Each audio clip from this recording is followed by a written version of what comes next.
হামিদান ওয়া মুসাল্লিয়ান। আসসালামু আলাইকুম ওয়া রাহমাতুল্লাহি ওয়া বারাকাতুহু। আপনাদের সম্মুখে আবার উপস্থিত হয়েছি এক হাদিস শরীফ নিয়ে। আন আব্দুল্লাহ ইবনে আমর ইবনে আস আনিন নবী সাল্লাল্লাহু তাআলা আলাইহি ওয়াসাল্লাম আন্নাহু যাকারা সালাতা ইয়াওমান। হযরত আব্দুল্লাহ ইবনে আমর বিন আস রাদিয়াল্লাহু তাআলা আনহু হতে বর্ণিত, তিনি নবী পাক সাল্লাল্লাহু তাআলা সাল্লাম থেকে রিওয়ায়াত করেন যে তিনি একদিন নামাজের বর্ণনা দিলেন, নামাজের ব্যাপারে আলোচনা করলেন। فقال من حافظ عليها كانت له نورا وبرهانا ونجاة يوم القيامة। নবী পাক সাল্লাল্লাহু আলাইহি ওয়াসাল্লাম ইরশাদ করলেন যে নামাজের হেফাজত করলো, অর্থাৎ কন্টিনিউ নামাজ পড়তে থাকলো, নামাজের গুরুত্ব রাখলো, নামাজ যেন ছুটে না যায় এদিকে ধ্যান রাখলো, তো তার জন্য সেই নামাজ নূর হবে।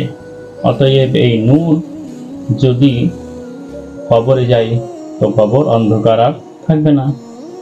ওয়াবুরহানান, এবং দলিল হবে। কিসের দলিল হবে? ইমানের দলিল, ইমানের পূর্ণতার দলিল হবে। ওয়ানাজাতান ইয়াউমাল কিয়ামাহ, এবং কিয়ামতের মাঠে তার জন্য নিজাতের ওসিলা হবে। কোন বস্তু? এই নামাজ। ওয়া মান লাম ইউহাফিজ আলাইহা, আর যে ব্যক্তি এই নামাজের হেফাজত করলো না, নামাজের গুরুত্ব দিল না, অথচ নামাজ আল্লাহ তাআলা ফরজ করেছেন, লাম তাকুন লাহু নূরান ওয়ালা বুরহান ওয়ালা নিজাতান ফাকানা ইয়াউমাল কিয়ামাহ মা কারুন ওয়া ফিরআউন ওয়া হামান ওয়া উবাই ইবনে খালফ। যদি নামাজের হেফাজত না করে তাহলে তার জন্য নূর হবে না এবং দলিলও হবে না, অর্থাৎ অন্ধকার কবর আধার থেকে যাবে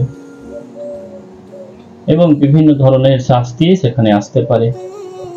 ইমানের দলিল হবে না, কামিল ইমানের দলিল থেকে বঞ্চিত থাকবে এবং কিয়ামতের মাঠে নিজাতও পাবে না, মাগফিরাতও পাবে না।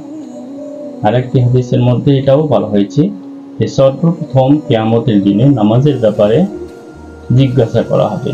যদি সেখানে কামিয়াব হলো, পাস হলো, তাহলে আরো অন্যান্য বস্তুতে সে কামিয়াব হবে। আর যদি এখানেই সে ফেল হয়ে গেল তাহলে সে পরবর্তীতেও ক্ষতিগ্রস্ত হবে, যেটা হাদিসের মধ্যে। আর এখানে বলা হচ্ছে যে সে ফাকানা ইয়াউমাল কিয়ামাহ মা কারুন, কিয়ামতের দিনে কারুনের সাথে হবে, ফেরাউনের সাথে হবে, হামানের সাথে হবে, উবাই বিন খালফের সাথে হবে। এগুলো হচ্ছে ইসলামের শত্রু, ইসলামের দুশমন, যারা খুব ধনবান ছিল, অহংকারী ছিল এবং মুনাফিক ছিল। এদের অবস্থা খুব খারাপ, এরা জাহান্নামী।